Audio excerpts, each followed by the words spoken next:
two hapless Russian drone operators rolled out in an unarmored truck, the Ukrainians blasted them with HIMARS and drones.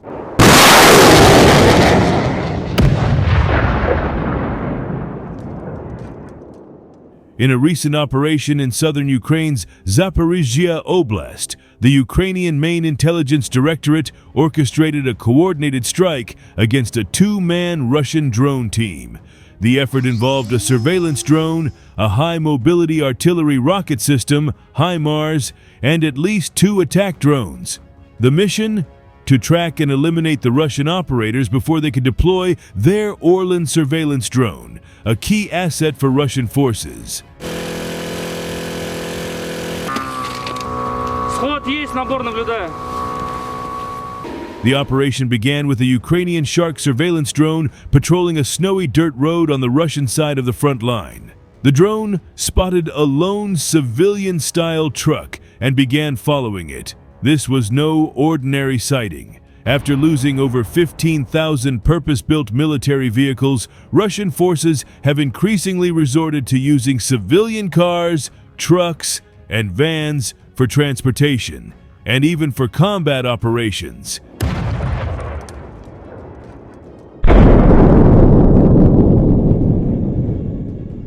The Ukrainian drone team's persistence paid off. The Russian truck came to a stop and two individuals emerged, carrying an Orlan surveillance drone between them. The Orlan is one of the Russian military's primary tools for reconnaissance, making it a high-value target.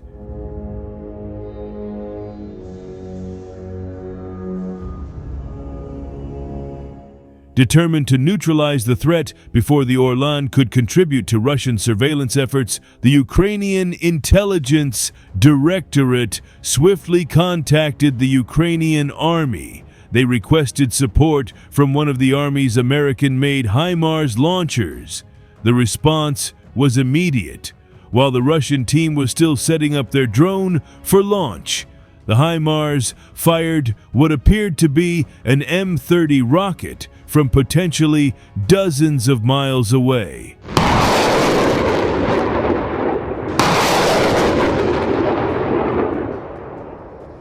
The rocket, equipped with cluster munitions, exploded above the Russian drone team, showering the area with lethal fragments.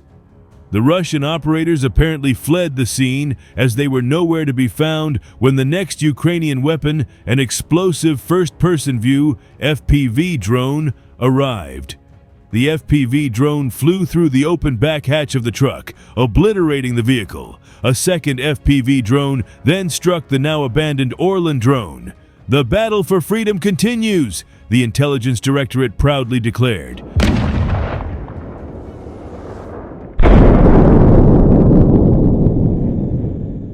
However, the fight is becoming increasingly challenging for Ukrainian forces. Desperate to counter Ukraine's advanced drone capabilities, Russian forces are now deploying more fiber-optic drones. These drones, controlled via long, thin cables rather than radio signals, are immune to Ukrainian radio jamming tactics.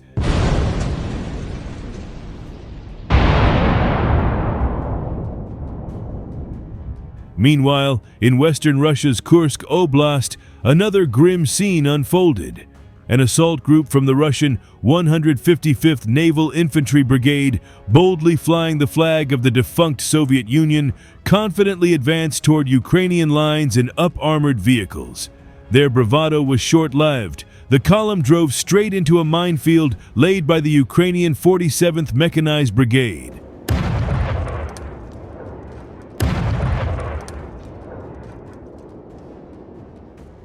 The results were both predictable and symbolic of Russia's faltering counteroffensive in Kursk.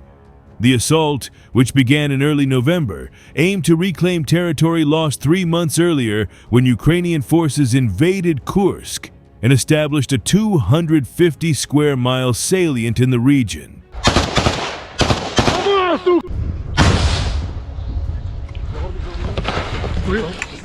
The 47th Brigade reported that the Russian assault involved more than a dozen tanks and approximately 100 troops.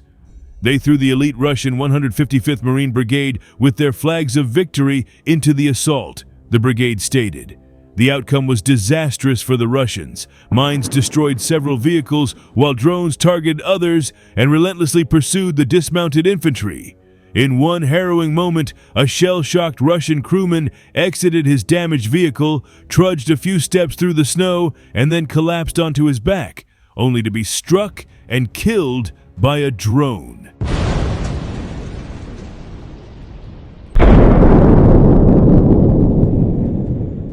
Ukrainian forces have particular disdain for the 155th Naval Infantry Brigade. On October 13th, the brigade captured, stripped, and executed 9 Ukrainian drone operators in Kursk, a war crime that underscored the escalating brutality of the conflict as it approaches its 4th year.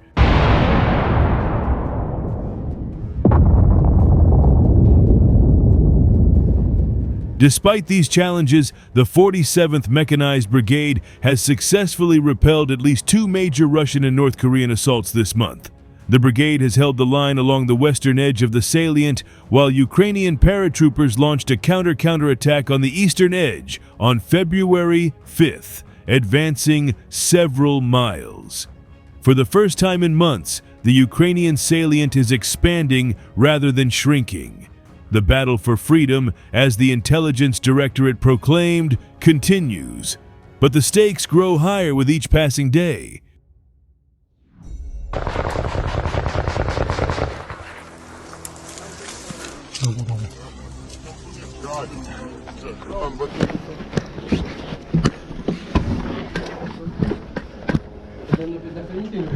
Да. Де ви? Передай привет. Чи попрощайся, хуй там. Давайте, пацани. Ебашить надо плотно. Пацаны, давайте, щоб від вас хоч відос остався. Открыв глаза, я вижу надпись на крыше. Давайте, пацаны, работаем.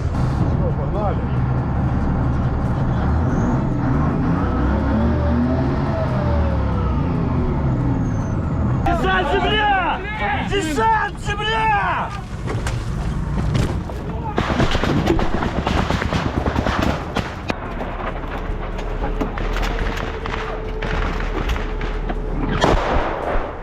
Швидше вигруза.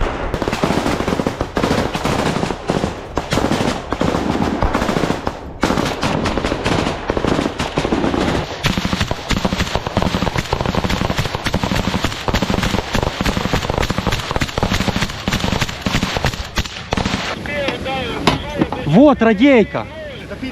Да. Слухайте радейку. Панама.